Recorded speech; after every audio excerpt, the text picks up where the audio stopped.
गेले 2 ते 3 दिवस विदर्भ आणि मराठवाड्याच्या सीमावर्ती भागामध्ये पैनगंगा नदीच्या पात्रात प्रचंड प्रमाणात पाऊस झाला आणि त्यामुळे त्या भागातील शेतकऱ्यांचे प्रचंड प्रमाणात नुकसान झाले। त्यावर एका शेतकऱ्याच्या मनामध्ये उमटलेल्या भावना मी माझ्या या कवितेच्या माध्यमातून आपणासमोर मांडत आहे।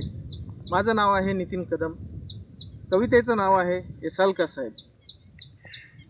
मदतीची संजीवनी घेऊन तात्काळ अतिवृष्टीच्या बेसुमार अत्याचारानं माझ्या पिकाची लुटली जाणारी अब्रू वाचवण्यासाठी एसालका साहेब। अंगावरचे कपडे फाडावे तसे माझ्या पिकाच्या देहाची होणारी विटंबना थांबवण्यासाठी एसालका साहेब।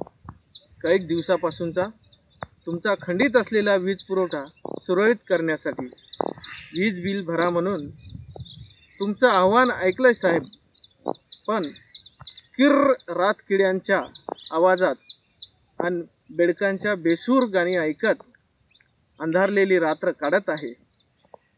कर्ज भरा म्हणून तुम्ही ताकीद दिलेलं भाषण ऐकू आलं साहेब, पण खरडून गेलेला वावर पाहण्यासाठी किमान एकदा तरी एसालका साहेब।